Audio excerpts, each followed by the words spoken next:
Selamat sore Tribuners. Selamat sore Tribuners. Aduh, sore-sore ya. Sore-sore ya, sambil ngopi-ngopi lah, dengerin kita ya di Tribun Podcast. Asal nggak sambil ngopi-ngopi terus cerai Kak ya. Jangan. Itu dia tuh kawan ya. Soalnya sore ini kita mau ngomong soal perceraian. Perceraian bersama Bapak Wahyu Iman Santoso, SHMH, Ketua Pengadilan Negeri Batam. Selamat datang nih dulu, selamat datang dulu. Selamat datang ya. Selamat datang Udah Pak nggak Wahyu. sabar. Selamat datang Pak Wahyu. Ya, Pak Wahyu terima kasih. Iman. Pak Wahyu ini bukan ahli perceraian ya. Bukan. Tapi tukang nyerahin orang. Waduh. Kenapa kita panggil Ketua Pengadilan Negeri, Ren? Iya. Bukan pengadilan Agama ya. Iya, sabar, kita akan ada 2 episode nih tentang Benar. perceraian. Ya, kalau pengadilan negeri itu khusus memang pidana juga iya, Pak. Ya. Tapi juga ada untuk perceraian, kasus-kasus perceraian beda agama dan yang non-muslim. non-muslim. Iya. Jadi kita mengundang dulu beliau. Benar. Yes. Kita langsung tanya kepada ahli perceraian. Jangan, Katanya. Jangan di sini kita bukan bukan ya. mau mendukung bahwa cerai itu yang terbaik gitu, enggak ya? Iya, Bukan. jangan. Atau kita mau memberikan jalan bahwa ini loh jalan untuk cerai, Iya. bukan ya? Bukan juga membantu administrasinya ya. Jadi ini tips dan trik buat tribuners yang mau cerai. Kurang ajar. Bukan ya?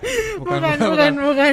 Oke, Kita kalau penasaran begitu. aja nih dengan Iya. perceraian yang Gimana sih warga Batam, Pak? Nah, itu yang buat kita ini Nah, kan, soal katanya perceraian. nih naik nih Pak semenjak pandemi. Ya. Iya gitu. Memang ada tren naik ya Pak? Kalau dari 2019 sejumlah 185 angka gugatan cerai yang dilayangkan di pengadilan negeri, dan di 2020 ada sekitar 220 menurut data yang kami terima. 220. 220, jadi ada kenaikan kurang lebih sekitar 20%. Dan ini kita nggak tahu 2021 ada meningkat angka perceraian atau tidak. Tetapi kalau melihat gelagatnya dari perkara utang piutang yang warga Batam yang utang pada BPR, ketika kami melihat datanya, angka perceraian itu sepertinya karena COVID ini jadi meningkat. Meningkat ya, Pak? Ya. Karena COVID ya. Iya, mungkin banyak faktornya kali ya. Banyak faktor. Banyak faktor. Tapi sebenarnya selama 1 tahun kemarin rata-rata nih Pak, kasusnya itu karena apa nih? Nah ini menarik karena banyak faktor gugatannya. Saya lihat itu ya. Contekan ya boleh Pak. nih, Boleh. langsung Nah, ini datanya. fakta nih, langsung data. Jadi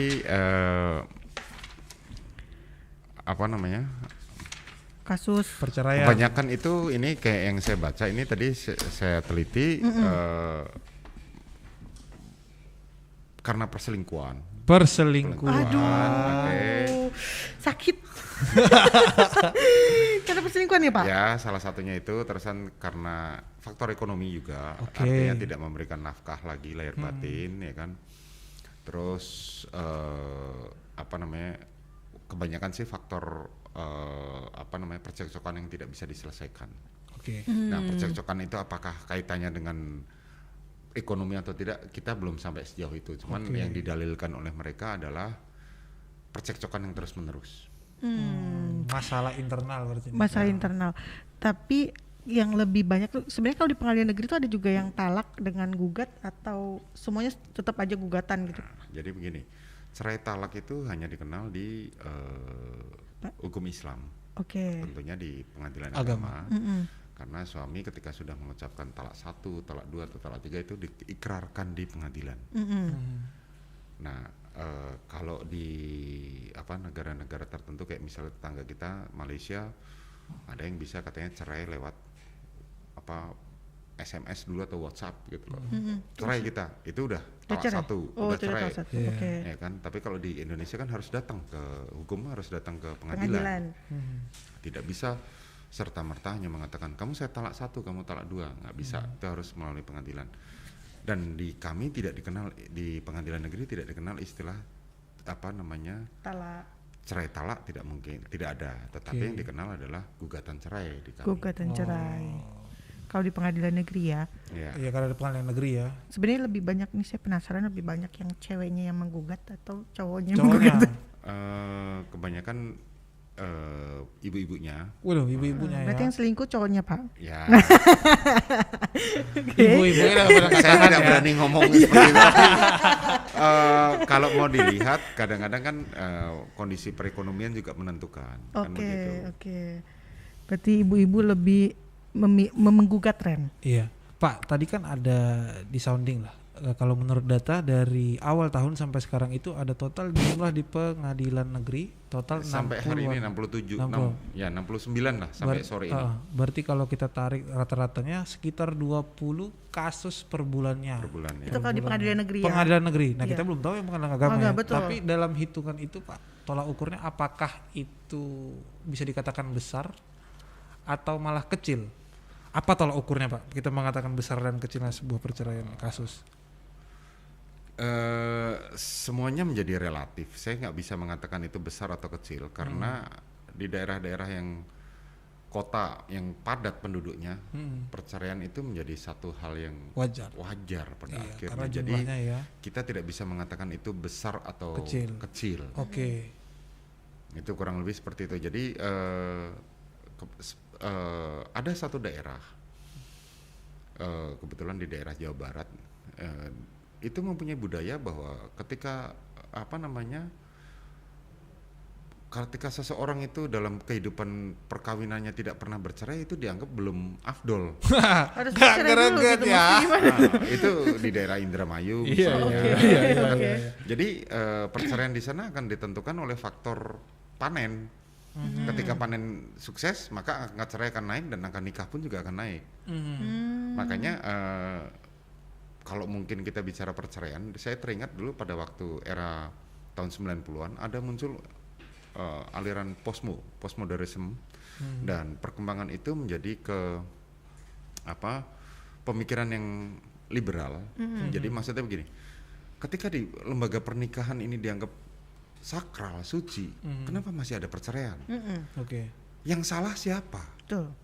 Nah, mereka tidak pernah ada orang pasti menyalahkan adalah pasangan itu sendiri. Oke. Tetapi ada sekelompok orang yang mengatakan, oh yang salah adalah lembaga pernikahan itu sendiri. Nah, ini sebenarnya sebuah counterpart, dalam arti orang selalu menyalahkan ketika terjadi perceraian adalah masing-masing pihak, kan seperti itu. Ya kan, tetapi kalau saya mendasarinya adalah pada sudah runtuhnya komitmen untuk hidup bersama. Oh, Oke. runtuhnya komitmen. Ya. Berarti Sudah tidak konsisten. tidak konsisten ya. Iya. Tapi gini Pak, yang menjadi pertanyaan saya kan tadi juga mengurusin adalah perceraian beda agama. Ya. Sedangkan di negara kita pernikahan yang beda agama aja Nggak susah ya. Iya, Nah, gitu. secara hukum. Kalau misalnya saya nikahnya misalnya ada yang nikahnya di luar negeri, terus cerainya di Indonesia nih ya. Emang bisa diterima, Pak? Bisa, jadi ada Bisa. ketentuan Ini bukan tips juga ya, guys. Jadi penasaran. bahwa dasarnya adalah di Undang-Undang Kependudukan bahwa setiap angka kelahiran sampai angka kematian itu wajib dicatatkan oleh warga penduduk Indonesia. Oke. Otomatis pernikahan pun juga wajib dicatatkan. Nah, ketika mereka misalnya memutuskan menikah beda agama karena mungkin prosedurnya berbelit-belit, tidak semudah itu, mereka akhirnya menikahlah di Singapura misalnya. Oke. Ada satu kewajiban buat mereka untuk mencatatkan perkawinan mereka ke KBRI. Karena KBRI adalah perwakilan negara Indonesia yang di luar negeri. Nah, apa sih dampaknya dicatatkan sama tidak dicatatkan? Dampaknya adalah manakala nanti misalnya mereka pulang lagi ke Indonesia dan mereka membawa harta. Oke. Gonogininya, Bro. Bukan gonogini, tapi warisan yang saya maksud di sini. Oke. Hak waris. Ya, Hak waris. ketika mereka tidak mencatatkan di KBRI, maka kasihan anak-anaknya. Bagaimana mau menyatakan hak waris? Oh, saya anak dari A si B, sementara nggak ada catatan Tercatat pernikahannya, di KBRI. yang ada cuman akta pernikahan yang dikeluarkan oleh negara setempat, tapi tidak pernah dicatatkan. Makanya kan selalu setiap kali kita menikah, selain wajib dicatatkan Ke KBRI. ya, enggak, di Indonesia harus ke KUA Oh, atau kalau di daftarnya juga ya? Dinas Pendudukan, Kependudukan, iya, catatan iya. sipil. Iya. Oh, berarti Iya. kalau dia tidak terdaftar itu yang nanti akan ribet sendiri. Ya, akan susah sendiri. Artinya ketika ada satu kasus yang misalnya permohonan pengakuan nikah. Hmm. Jadi di kami dulu saya pernah menangani satu perkara pengakuan nikah karena nikah yang pernah diadakan itu secara adat. Oke. Oke. Nah, Itu baru secara adat gitu. ya. Jadi sebelum lahirnya Undang-Undang Nomor 1 Tahun 74 tentang perkawinan, menikah itu boleh secara adat. Misalnya adat itu bukan hanya adat kita saja, tapi saya pernah menangani orang tuanya itu pada saat itu perantauan dari Nanjing dan dari Yunan. Nanjing Cina Iya, aja, Pak. Cina Iya, ya? Cina. Oke. Iya. Warga perantauan Tionghoa merantau sampai ke Indonesia, mereka bertemu di Surabaya sampai akhirnya mereka menikah. Oke. Karena mereka pada saat itu zaman susah, mereka menikah di Pekong. Oke. Kan adat itu. Adat ya. Adat. Nah, baru ketika saat mereka menikah di Pekong, mereka nggak punya uang. Tahun 74 lahirlah Undang-Undang Perkawinan yang dimana mewajibkan seluruh perkawinan wajib dicatatkan. Oke. Oke. Nah, mereka mencatatkan pernikahan mereka. Oh ya, aku menikah pada tahun 44 gitu kan. Tapi ternyata akibat hukumnya mereka tidak sadari. Iya. Pada saat mereka menikah, sebelum pengakuan nikah pencatatan akta nikahnya itu telah lahir 3 anak. Aduh. Oke. Apakah anak itu sah? Sah. Tetapi Secara di hukum? dalam kitab Undang-Undang Hukum Perdata mereka dianggap anak luar kawin. Oh. Apa dampaknya? Ketika anak luar kawin tidak diakui di dalam perkawinan, maka maksimal dia hanya mendapatkan 1/3. Itu warisan ya, Pak? Iya. Oh, oke. Jadi mengapa pentingnya mencatatkan akta perkawinan kita? Karena adalah berkaitan dengan nanti hak waris dari anak-anak kita sendiri. Oke. Kalau dia tercatat, hak warisnya bagaimana, Pak? Ya, dia mendapatkan penuh. Penuh, Artinya ya? misalnya gini, kalau Oke. hukum KUH Perdata mengatur bahwa bagian masing-masing misalnya anaknya 2, masing-masing mendapat hak yang sama. Oke. Tapi kalau 1/3 ya 1/3 dari Sepertiganya aja dari- iya, anak luar kawin hanya maksimal mendapatkan 1/3 saja. Oh. Iya, Berarti- iya, itu pentingnya kenapa kita harus mendaftarkan pernikahan kita Iya. ya. Tercatat secara hukum ya. Tercatat secara hukum. Oh. Kalau selama Bapak di pengadilan ya, ada yang rata-rata umur pasangan, maksudnya umur yang bercerai lah, Pak. Bercerai, rata-rata umurnya, Pak. Ya, Umur kisaran berapa sih, Pak? di atas 30-an rata-rata semuanya bercerainya. Jadi artinya setelah mereka mengarungi rumah tangga antara 3 sampai 5 tahun itu paling cepat, terus mereka bercerai. Oh, berarti yang memang kalau bisa dibilang pernikahan itu di angka 5 tahun itu. Ya, memang ada teori mengatakan bahwa 5 tahun pertama itu krusial. Oke. Ya kan, perkawinan menyatukan 2 orang yang berbeda, 2 budaya yang berbeda, 2 pribadi yang berbeda. Jadi menyatukan pribadi yang itu nggak mudah memang. Jadi 5 tahun pertama itu adalah ujian, Ren. Ujian dalam pernikahan 5, ya. terusan 10 kalau nggak salah, saya lupa. Terusan kemudian ke menjelang 17 atau 15 tahun gitu. Itu yang rawan ketiga gitu. Kawan. Oke. Nih, aku nih yang penasaran nih, Pak. Bapak selama mengurus perceraian nih, Pak. Ada pernah kasus yang ribet nggak, Pak? Atau mungkin kasus yang lucu nih, Pak? Ya, Ada. yang sangat berkesan Kalau yang gitu lucu ya. berkesan tuh yang pertama pada waktu saya tugas di Poso pada saat itu. Poso nih.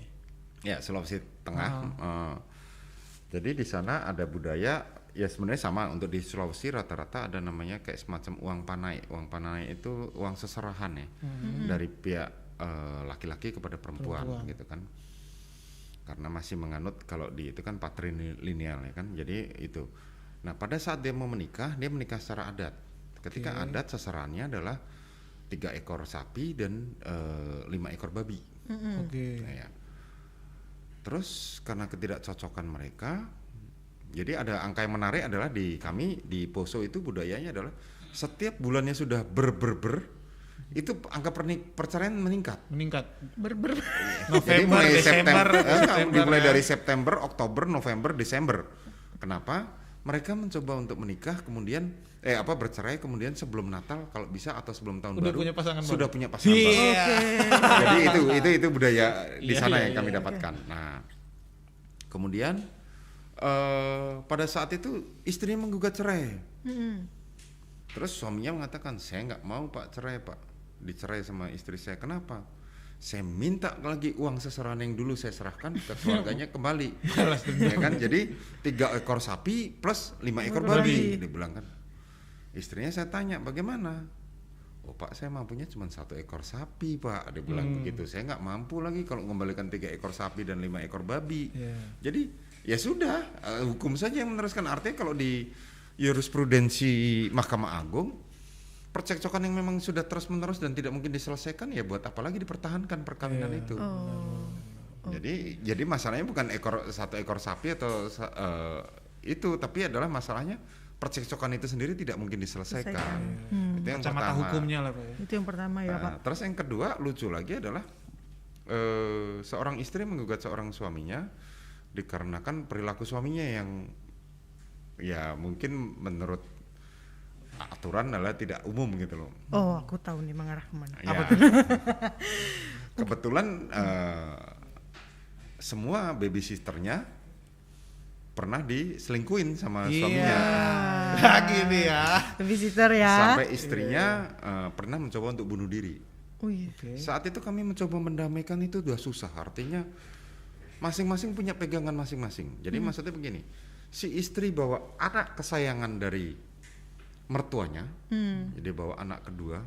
Jadi menurut mereka adalah anak itu bawa hoki buat mertuanya. Ya kan, anak nomor 2 dan nomor 3. Si suami bawa anak nomor 1 yang menurut kesayangan dari mertuanya si itu. Jadi orang tua si perempuan penggugat. Silang nih ya jadinya. Silang ya kan. Di setiap persidangan selalu berantem. Kita mendamaikan tuh pokoknya ngotot-ngototan. Mereka pakai penasihat hukum segala macam. Kita mencoba untuk mendamaikan, sudahlah begini-begini. Sampai pada satu titik akhirnya suaminya mau mengalah.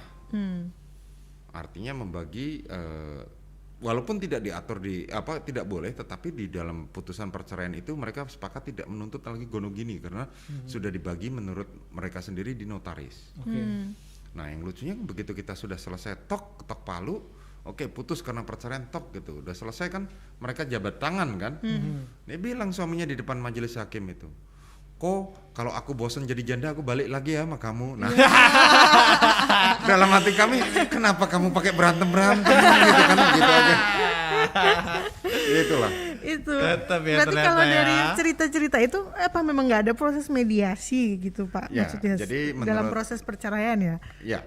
Jadi menurut Perma nomor 1 tahun 2016 itu peraturan Mahkamah Agung nomor 1 tahun 2016 wajib setiap perkara perdata yang masuk pengadilan itu wajib namanya melalui proses mediasi.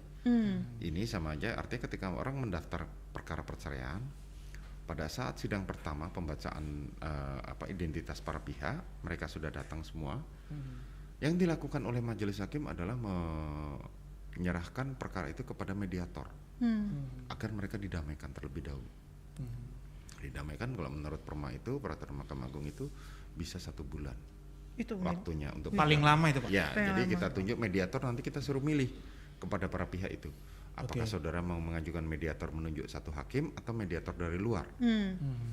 Ya kalau mereka mau masing-masing, oh kami punya mediator sendiri, oh ya silahkan, kami akan berikan kebebasan nanti sampai akhirnya mediator tersebut memberikan laporan tertulis kepada majelis hakim bahwa oh mediasinya berhasil atau tidak berhasil. Sepanjang tahun 2020 ada 1 perkara yang berhasil akhirnya damai, tidak tidak jadi bercerai Itu di mana Pak? di PN, di Pengadilan Negeri. Nah itu kan artinya kemungkinan untuk berdamai itu selalu ada. Di Biarpun dalam rendah perkara Pak. perceraian walaupun rendah. Iya. Nah itulah. Nah setelah misalnya tidak terjadi perdamaian, maka dikembalikan ke majelis hakim. Majelis hakim akan membacakan gugatan, ya kan, mereka menyerahkan pihak penggugat untuk membaca gugatan, terusan tergugat untuk menanggapi atau prosesnya jawab jinawab, kemudian baru pembuktian. Setelah pembuktian, nah kadang-kadang yang susah adalah ketika dalil mereka adalah percekcokan yang terus-menerus. Nah kadang-kadang kan kalau suami istri cekcok itu kan malu diketahui tetangga atau itu segala macam kan. Kalau misalnya karena kasusnya KDRT atau karena kasus perselingkuhan, mungkin dia bisa mencari saksi luar. Karena saksi itu sebaiknya adalah saksi yang bukan kerabat. Ya kan? Nilai kesaksiannya sangat sangat lebih, mempunyai nilai lebih dari kesaksiannya. Tapi kalau karena dia disumpah, tapi kalau dia masih ada hubungan keluarga, apalagi Ada anak, emosionalnya Pak. itu tidak bisa kita sumpah. Nah, otomatis kami selalu menyarankan saksi sebaiknya dari pihak luar yang tidak ada kaitannya dalam hubungan keluarga. Kadang mereka mencari supir atau pembantu untuk menjadi saksi, apa benar? Nanti kita tanya, benar nggak majikan kalian ini sering berantem gitu kan? Ya itu membuktikan dalil kalau terjadi percekcokan. Nah, susahnya adalah kan ada bahwa kewajiban penggugat itu untuk membuktikan dalil gugatannya. Kalau dikatakan bahwa cekcok Pak, jadi harus buktikan bahwa memang terjadi percekcokan atau selingkuh Pak. Nah, dia harus tunjukin. Dia tunjukin gitu kan. Biasanya kalau mereka yang sudah, ya mohon maaf, untuk mereka yang kalangan the have, mereka akan pidanakan dulu. Oh gitu. Jadi misalnya gini, kalau kasusnya karena selingkuh, nah, kalau ketahuan akan dilaporkan dalam kasus zina. Wih. Ya kan? Jadi artinya suaminya nih disiksa dulu, dimasukin penjara dulu, atau enggak kalau kasus KDRT. Kalau kasus KDRT ini juga cukup menonjol. Ada sekitar 3 atau 4 tahun kemarin karena alasannya adalah KDRT. Nah, kalau kasus KDRT ini, kalau si suami ikhlas untuk bercerai nggak apa-apa. Bagaimana kalau suami tidak ikhlas? Nah, suami istrinya akan mencoba melapor ke polisi dan akan memenjarakan dia. Iya. Kasus perceraian yang paling lama pernah Bapak tangani berapa Pak? Berapa lama Pak? Kalau lama itu relatif. Jadi begini, yang membuat lama waktu itu adalah karena pihaknya tidak di dalam, misal kalau di Batam dia tidak ada di dalam kota Batam. Iya. Nah itu ya kan? Itu tetap bisa berjalan tapi Pak. Tetap bisa berjalan. Jadi pernah ada satu kasus. Waktu itu seorang suami menggugat istrinya. Nah, istrinya itu awalnya tinggal di apartemen A di kota Batam. Dialamatkan di situlah. Atau saya nggak ngerti ini akal-akalan atau bagaimana. Terus sampai si istri ini ternyata tidak tinggal di situ. Kemudian si istri cross check ke pengadilan. Apakah benar Pak? Saya ini adalah nama A, saya adalah istri ini. Apakah benar suami saya yang bernama ini mengajukan gugatan perceraian? Persidangan udah berjalan nih, ya kan? Terus kami jawab benar, dia langsung masukkan gugatan. Jadi si suami menggugat, si istri juga menggugat. Nah kayak itu bisa ya kasusnya Pak? Bisa, tetapi biasanya akan saya tunjuk, saya selaku ketua majelis, saya akan tunjuk pada majelis yang sama supaya putusannya tidak berbeda. Nah nanti tinggal pilihan. Ini kalian mau tunduk yang mana? Yang salah satu berarti harus mencabut supaya bisa satu perkara. Jangan sampai ada 2 putusan yang berbeda, kan begitu. Ini kan kalau kasus-kasus kayak artis-artis yang sekarang lagi juga biasa kan kalau kita nonton mangkir bisa gitu ya. Dia nggak datang di sidang. Ya ini ada kan, kalau di persidangan tuh kadang-kadang ada beberapa trik, misalnya dia untuk memperlama waktu persidangan segala macam dia mangkir, tapi atau karena alasan yang sah misalnya dia sakit. Atau dia berada di luar negeri dan itu dibuktikan. Sekalipun nanti kalau toh misalnya itu, karena sekarang kan kita sudah ada peraturan Mahkamah Agung yang mengatur tentang sidang online, jadi bisa lewat Zoom misalnya kan. Dan ini kalau kayak tadi kasusnya, misalnya si istri meninggalkan rumah misalnya sudah 3 bulan, udah 5 bulan, hampir setengah tahun lah misalnya seperti itu, terus tiba-tiba dia mau menggugat cerai dari suaminya ini sendiri, itu bisa berarti ya Pak? Bisa, jadi kan memang kalau nggak salah di buku pernikahan pun juga disebutkan apabila 2 tahun si suami atau si istri tidak pernah memberikan nafkah lahir batin, itu boleh gitu loh. Asal bisa. Jangan nafkah batinnya aja yang dituntutkan begitu. Nah ini juga ada ini Pak, kalau kita ngamati ya, juga aku ngeliat sepertinya banyak juga ini sebenarnya kasus-kasus perceraian yang belum melewati jalur hukum, tapi mungkin secara agama bagi mereka sudah cerai. Nah apakah kalau dari Bapak nih Pak, banyak juga menemukan kasus-kasus yang mereka secara agama mungkin talak segala macam atau apapun itu udah mereka lakukan, tapi baru diurus secara hukumnya mungkin beberapa tahun setelahnya atau apa segalanya. Kembali saya jelaskan, kalau mengenai talak itu peradilan agama. harusnya di pengadilan agama, sehingga kalau di kami tidak ada istilah talak. Sehingga kalau misalnya secara adat mereka sudah bercerai, mungkin iya. Mungkin ya. Artinya misalnya mereka sudah 3 bulan tidak pernah satu rumah lagi, udah pisah ranjang segala macam. Tetapi kalau yang tadi saudara tanyakan mengenai bahwa ada nggak yang sudah menurut itu, ada, tapi bukan karena talak, tapi karena mereka memang sudah Pisah, tidak ada, ya, sudah gitu. pisah, Oke, gitu. oke, Udah oke. pisah ranjang. Jadi bukan karena talak, karena kalau talak kan berarti di pengadilan agama.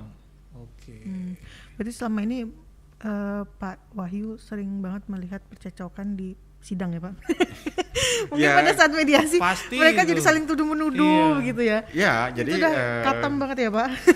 bahkan terakhir tuh pernah ketika saya mencoba untuk memediasikan itu sampai saya diancam.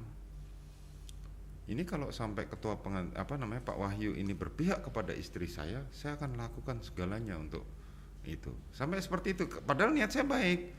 Pada waktu itu kamu bagaimana tuntutannya? Yang menggugat kebetulan pihak perempuannya.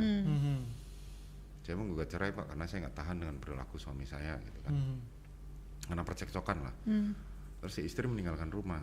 Nah, terus saya mencoba mendamaikan begini, Pak, menurut budaya kami si istri yang harus pulang ke rumah Pak, bukan saya yang ngejar dia Pak. Nah, saya kembalikan, selalu saya kembalikan, dulu ketika kamu mendekati istri kamu waktu pacaran baik-baik enggak? Baik-baik. Kamu merayu dia nggak? Merayu, betul nggak? Waktu masa pacaran nih kan? Iya. Ya kan, si laki-laki kan pasti merayu. Nah kamu sekarang pengen dia pulang, nggak mungkin kamu cuma ngomong begini, kamu pulang sekarang, nggak mungkin. Iya. Tunjukkanlah itikat baik kamu. Misalnya apa? Dia meninggalkan rumah karena dia si istri pengen melihat anak-anaknya, tapi tidak diizinkan oleh sang suami. Saya bilang, bawalah anakmu ke sini, tunjukkanlah. Oh rupanya dia udah ketakutan terdahulu. Ya sudah, akhirnya saya melihat bahwa ini nggak bisa lagi saya damaikan. Ya sudahlah, saya serahkan kepada majelis hakim untuk menanganinya. Oh gitu. Jadi apa ya, artinya saya selalu mengembalikan ketika awal, bagaimana awal terjadinya pernikahan itu, pasti kan si suami datang baik-baik ke rumah istri kan. Itu yang harus di flashback kembali ya Pak ya. Saya selalu mengingatkan hal itu. Iya, sebenarnya ya nggak tahu juga sih, kita juga belum nikah. Iya, ini kita dengar kasus perceraian orang, kita selesai napas ya. Ya. Ini tidak baik didengar oleh orang yang mau menikah. Tapi baik juga, Baik karena juga. segala sesuatu harus ibaratnya melewati administrasi hukum ya Pak ya. Iya, Supaya benar. karena dampaknya itu jangka panjang.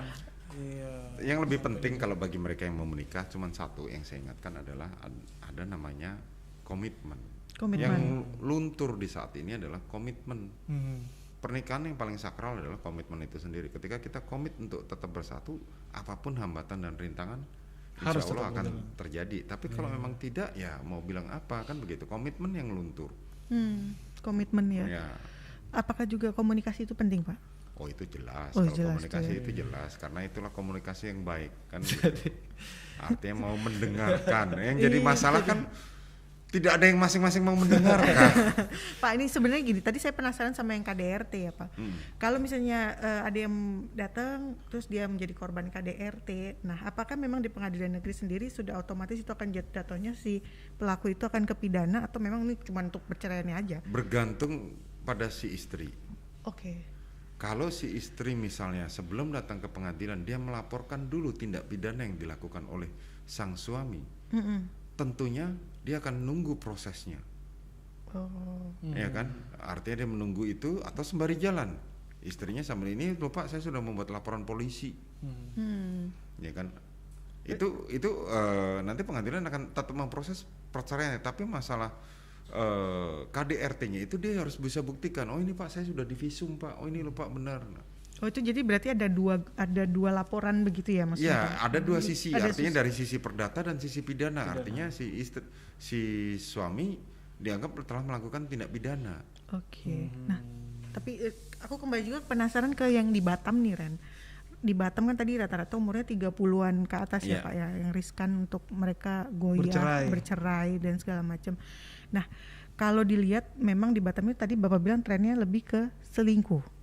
Percekcokan Pak? Ya, percekcokan lah. percekcokan. Nah, kalau selama ini yang digali itu lebih banyak percekcokan di antara mereka tuh karena si ekonomi atau memang karena Ya, sifat? banyak yang karena faktor ekonomi. Karena faktor ekonomi. Tapi kadang-kadang saya juga bingung. Faktor ekonomi menjadi dasar mereka untuk cekcok dengan suami, bercerai, tapi habis itu untuk kawin nikah lagi. Nah, itu saya bingung juga gitu loh. Nah, kayak tadi menarik ya. Aku Iya, kira iya. selama hari kayak tadi Natal ya di Poso ya. Kirain untuk menjelang hari raya orang sibuk untuk nyari pakaian baru. Ternyata pasangan baru juga ya. Ya, kurang lebih seperti itu gitu loh. Tapi yang aku bingung kan berarti begini Ren, ibu-ibunya kan ibu-ibunya berarti kan yang banyak ini kan dari pihak perempuan ya kan Ya. Pak yang menggugat kan. Terus mereka cerai karena faktor ekonomi misalnya gitu. Terus dia nikah lagi, berarti maksudnya dia tidak mau mencari laki-laki yang ekonominya. Tidak seperti itu sebenarnya. Jadi misalnya begini, seorang perempuan ketika berani mengambil tindakan untuk bercerai, itu dia membutuhkan satu kekuatan yang luar biasa, emosi yang itu. Tidak mudah seorang perempuan untuk mengambil putusan bercerai. Banyak faktor. Salah satunya mungkin pandangan masyarakat, oh lu janda, lu tukang godain orang, suami orang, kayak gitu-gitu kan. Itu yang dihindari sebenarnya. Makanya kan perceraian itu sendiri dampaknya kan juga membuat luka buat si anak. Betul. Kalau dulu di era 80-an ada istilah generasi broken home kan begitu, karena orang tuanya berpisah. Tapi sekarang menganggap itu biasa aja, itu bagian dari kehidupan gitu loh. Makanya kan tidak mudah untuk perempuan dalam mengambil sikap bahwa dia akan mengajukan perceraian itu secara psikologis tidak mudah di tataran budaya Indonesia. Iya Butuh sih. mental lah. Jadi image maksudnya untuk yang perempuan bercerai atau jadi janda itu masih jadi ini ya Pak? Masih jadi hambatan karena kan Hambatannya. mungkin dia di lingkungan sehari-hari, di lingkungan kantor atau di lingkungan kehidupan rumah tangganya, orang akan sinis ngeliatin janda baru nih kan segala macam. Ya itu beban. Betul. Mungkin apa Bapak bisa menyimpulkan bahwa semua yang datang perempuan-perempuan yang menggugat ini karena mereka masih faktor emosi aja nih, tapi dia nggak pikir ya udah dipikir nanti aja lah setelah cerai gitu. Rata-rata begitu nggak sih Pak? Tidak juga. Artinya sekali lagi kan tadi saya gambarkan bahwa ketika perempuan pada satu titik akhirnya meminta Cerai. pisah untuk bercerai, itu tidak mudah. Saya yakin mereka mengambil putusan itu bukan karena emosi sesaat, tetapi Sudah dipikir ya? ya sudah berpikir 2-3 kali. Karena hambatannya itu kan budaya tadi yang seperti saya sampaikan. Tetapi bagi masyarakat yang mohon maaf budayanya sudah kawin cerai mungkin ya biasa aja. Iya. Hal itu kan terbukti Kak. Dari berapa kasus yang hanya bisa balik rujuk lagi satu Cuma ya satu. Pak tadi ya. Berarti udah mateng nih. Kalau udah cerai udah mateng nih. Iya sih. Iya. Tapi ada nggak sih yang di sini ketemu kasus perempuan yang berselingkuh Pak? Ada juga ya? Ada juga bahwa suami menggugat karena istrinya berselingkuh, ada juga seperti itu. Tetapi tidak banyak. Tidak banyak Gitu kan. Atau mungkin juga karena kecemburuan si suami kan seperti itu. Memanas jadi kemana-mana. Panas ya. Ya itulah makanya kan kalau kata saya supaya untuk tidak bercerai adalah kembali pada komitmen di awal. Nah kalau ketakutannya adalah pada nanti misalnya tadi yang seperti ditanyakan mengenai nafkah, terus itu ya nggak ada salahnya dibuat perjanjian pranikah. Kan? Manajemen krisis. Karena ada yang kadang-kadang begini, mohon maaf, ini fakta. Pada saat dia menikahi si istri, si suami ini nggak punya apa-apa. Oke. Iya kan? Kemudian suaminya dimodalin lah sama sang istri. Begitu suaminya kaya, dia tinggalkan istrinya. Terus dapat apa istrinya? Iya. Ya kan? Dan hartanya sang suami dibawa di atas namakan ke Atas nama keluarga sendiri. yang lain. Oh iya. Nah, ini kalau nakal niatnya jahat udah ada nih kan kayak gitu. Iya. Dan ini ada kayak gitu itu. Jadi maksud saya kita kalau misalnya mau tadi pertanyaannya seperti itu ya perjanjian pranikah itu penting. Penting ya Pak. Oke.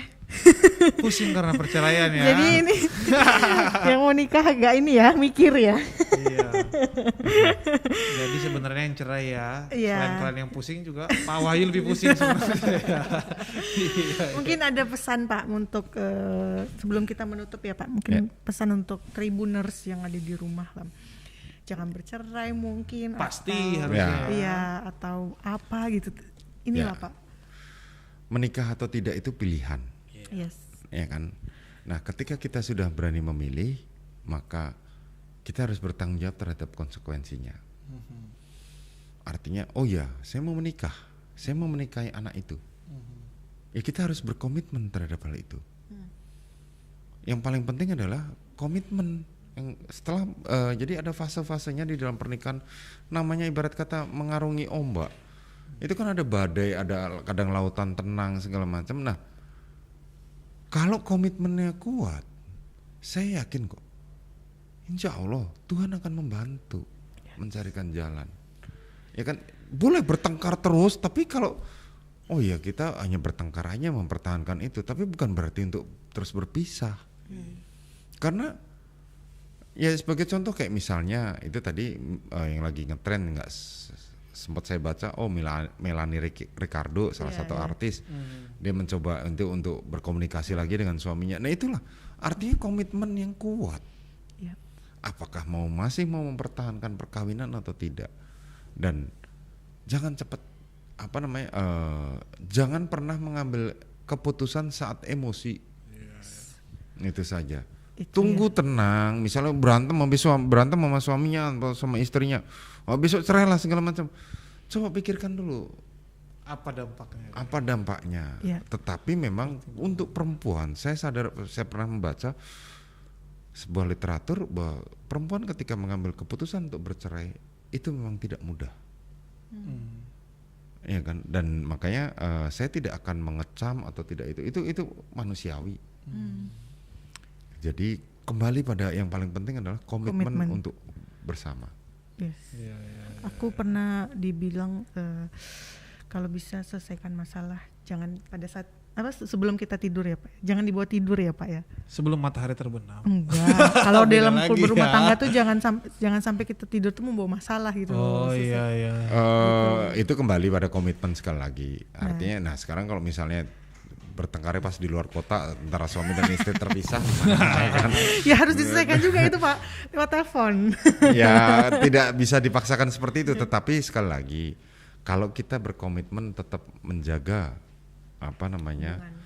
hubungan pasangan kita ini adalah pilihan kita segala macam. Makanya kan saya selalu mengingatkan pada mereka yang mau berpisah, bagaimana dulu awalnya mereka mau menikah itu.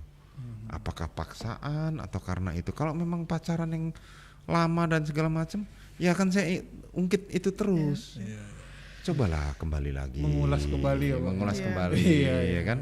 Cowok-cowok nih ya. Jangan di awal-awal aja. Oke, terima kasih banyak Pak Wahyu.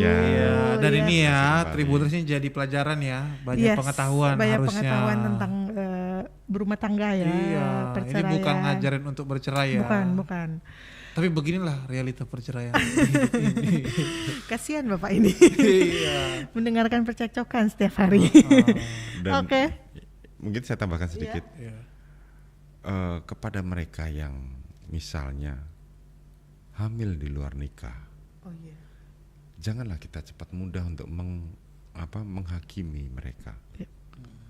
Ya kan, mungkin di Indonesia belum dikenal legalnya aborsi seperti kayak di Amerika. Ya kan, artinya kalau toh misalnya mereka menikah karena ya kan budaya kita malu, masa nggak ada bapaknya, masa nggak ada itu, ya itu kurang lebih seperti itu. Artinya menurut saya janganlah kita cepat menghakimi, kasihan mereka. Apalagi kalau yang masih sekolah. Apakah pernikahan itu menjadi jalan keluar? Kita tidak tahu. Ya kan? Ya, itu ya. Terima kasih banyak, pasti. Tidak terasa ya Pak, sudah sejam kita. Hampir sejam. Sepertinya harus kita lanjutkan ke episode selanjutnya perceraian ini. Kita akan membahas tentang topik-topik seru lagi ya. Atau besok episode selanjutnya sama yang bersangkutan kali kalau Yang mau cerai. terus pakai topeng. Iya pakai topeng. Iya.